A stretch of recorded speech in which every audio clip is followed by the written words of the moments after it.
How do we stop hesitating? We can even know what God has already given us, and that we can know that God has given us enough, but we will still hesitate to move, plan, or settle. And the reason why is actually going to be answered in Joshua chapter 18.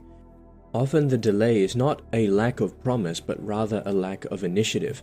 And in Joshua chapter 18, we're going to unpack the tabernacle at Shiloh, the remaining land still to be surveyed, and the careful allotment of Benjamin. And I'll give you one immediate action to help you stop hovering over what God has already placed in your hands in this episode of Biblical Unlocks. This show is designed to help build your habit of reading the Bible, understanding the Bible, and applying it in your daily life.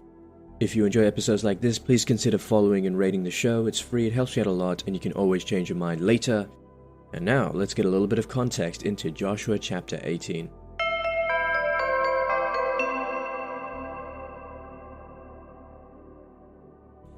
Okay, so Joshua chapter 18 shows the tabernacle being set up at Shiloh.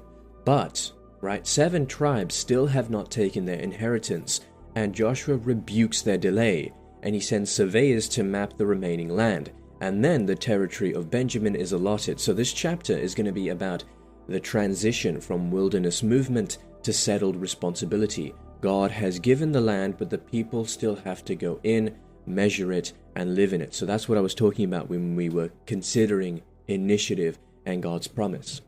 Okay, so let's read the first 3 verses. The focus here is going to be on the tabernacle at Shiloh and the remaining tribes rebuked for delay. And my question for you is, why are some tribes still delaying when the land is already given? Verse 1, Then the whole congregation of the Israelites assembled at Shiloh and set up the tent of meeting there. The land lay subdued before them. There remained among the Israelites 7 tribes whose inheritance had not yet been apportioned. So Joshua said to the Israelites, How long will you be slack about going in and taking possession of the land that the Lord, the God of your ancestors, has given you? Biblical unlock number 1, why does Joshua rebuke the tribes instead of simply encouraging them?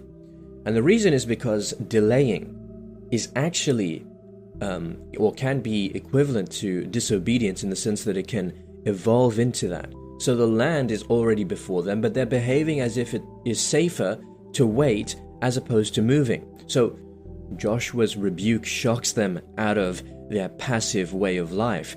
And the promise is not some hypothetical thing, and settling into the land is part of their covenant duty, but they refuse. They're waiting. That's why he says, How long will you be slack about going in and taking possession of the land that the Lord your God, the God of your ancestors, has given you? Okay, so hesitation is actually a form of unbelief when God has already spoken. So delay can actually hide fear, and we need to be careful about that. And the second thing, why is the tabernacle at Shiloh, right? We see it here. And the reason why is because worship and possession belong together. So the center of God's presence is established while the people are still sorting out their inheritance. So what this shows is that the land must be lived in from the presence of God, not just some self-made security. So worship in this sense should structure life. As I said before, and on many occasions, your religious life must bleed into your regular everyday life. Okay, so that's what is important, that the presence of God comes first at all times. Okay, let's go. Verse 4 to 10. The focus here is going to be the surveyors, which are sent to map out the remaining land. My question for you to stay focused is, why does faithfulness include careful planning and measurement? Verse 4. Provide 3 men from each tribe, and I will send them out, that they may begin to go throughout the land, writing a description of it with a view to their inheritances. Then come back to me.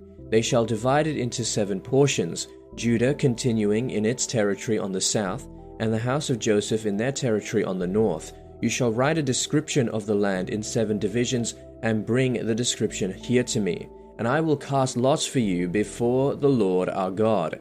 The Levites have no portion among you, for the priesthood of the Lord is their heritage. And Gad and Reuben and the half-tribe of Manasseh have received their inheritance beyond the Jordan eastward, which Moses the servant of the Lord gave them. So the men started on their way, and Joshua charged those who went to write the description of the land, saying, Go throughout the land and write a description of it, and come back to me, and I will cast lots for you here before the Lord in Shiloh.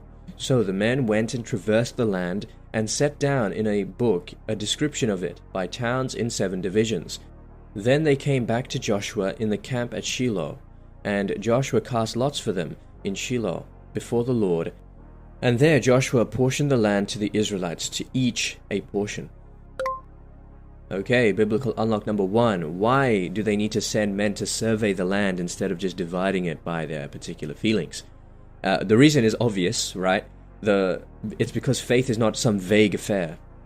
Again, when we're talking about surveys, actually looking at the land, actually surveying the land, seeing what's there, it makes that promise more concrete, fair, and actionable. So the tribes, obviously, they need boundaries, they need towns, they need clarity so that they can stop living in emotional uncertainty and start living in covenant responsibility.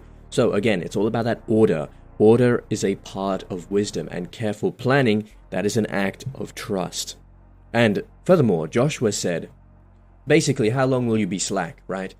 And the reason why he says that is because slackness is not some neutral thing, right? Slackness is not even a good thing. Slackness is a spiritual inertia. The tribes are behaving as if inherited promise will somehow become real on its own or just magically happen. But the land must be entered, mapped, and occupied. So this is what it is. The spiritual life is movement. It's not stagnation. And God's gifts are meant to be actively inhabited. There's one thing for certain. You can most definitely get to hell on your own, but you cannot get to heaven on your own. And that is the difference, right? If you want to stay stagnant, if you want to stay slack, you need to work with God. You work out your salvation with fear and trembling, and it is the Lord who works within you. Both of you are necessary in order to achieve and receive the promise. Okay, let's read verses 11 to 28. This is going to be focused on the allotment of Benjamin, or the territory of Benjamin. And my question for you is, why is Benjamin's portion described in such detail?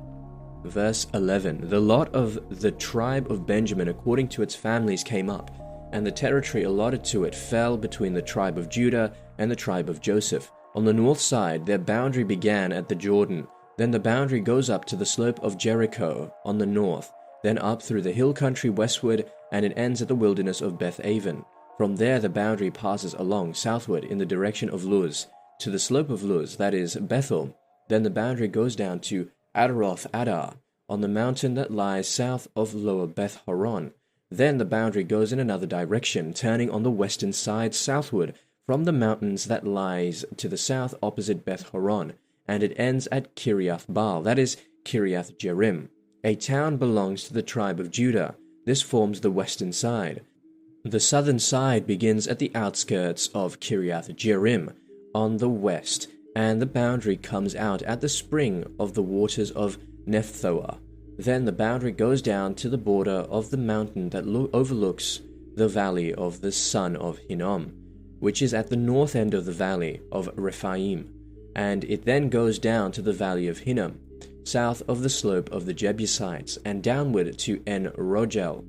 Then it bends in a northerly direction, going on to En-Shemesh, and from there goes to Geliloth, which is opposite the ascent of Adumim. Then it goes down to the stone of Bohan, Reuben's son, and passing on to the north of the slope of Beth Arabah. It goes down to the Arabah. Then the boundary passes on to the north of the slope of Beth Hoglah, and the boundary ends at the northern bay of the Dead Sea. At the south end of the Jordan, this is the southern border. The Jordan forms its boundary on the eastern side. This is the inheritance of the tribe of Benjamin according to its families, boundary by boundary all around. Now the towns of the tribe of Benjamin according to their families were Jericho, Beth Hoglah, Emek Keziz, Beth Arabah, Zemaraim, Bethel, Avim, Parah, Ophrah, Shepha, Ammoni, Ophni, and Geba, 12 towns with their villages, Gibeon, Ramah, Beeroth, Mizpah, Chephirah, Mozha, Rechem, Irpeel, Taralah, Zelah, Haleph, Jebus, that is Jerusalem, Gibeah, and Kiriath Jearim, 14 towns with their villages. This is the inheritance of the tribe of Benjamin according to its families. Okay, final biblical unlock. Why is Benjamin's territory so carefully described in this section? I would say it's because Benjamin's territory is still a covenant gift. And the details again show that God does not forget the smaller tribes. The land lies between powerful neighbors, yet it is secure because God gave it. So the chapter is once again teaching that significance is not always measured by size, but by God's placement. So divine providence is always attentive even to what seems small, and no portion which is given by God is insignificant. This is going to become really important later on in the bigger picture, bigger story, because the tribe of Benjamin, that is going to become a strategically significant place in Israel's later story. And the chapter is reminding us again that present faithfulness can carry future meaning far beyond what people see now. Something that's also interesting is Paul was a Benjaminite, right? Hebrew of Hebrews, tribe of Benjamin. So this is something that's important later on. Okay, let's see how this chapter fulfills Jesus Christ.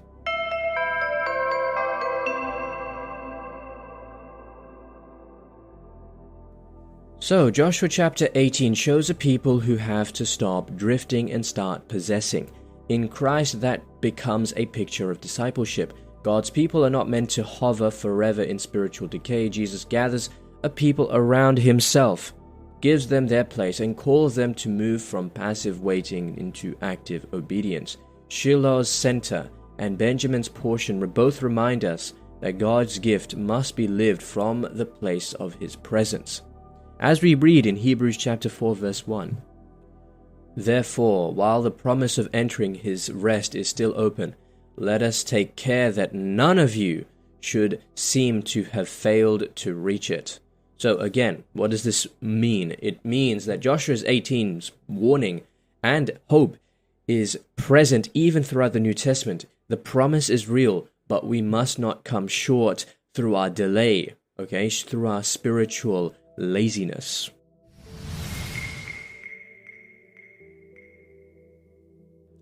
Alright, how can we apply this chapter in our everyday life? I think the important thing is to identify where have you been delaying, where have you been waiting without acting, and you need to take one concrete step towards this, to survey, plan, begin. And you need to thank God for even the small portions in your life, the things that you overlook, and ask for grace to steward it well. Sometimes you can feel, I wish I had more, I wish I had this and that, but if you forget that which you have right now, you're going to have to wait until it's gone for you to truly be appreciative of it. So really be careful about the things that you have, and don't delay God's promises because they've been given to you for a particular purpose. And if you don't know what those promises are, pray and ask, what do I have? And those will be revealed to you in due time. You just have to trust.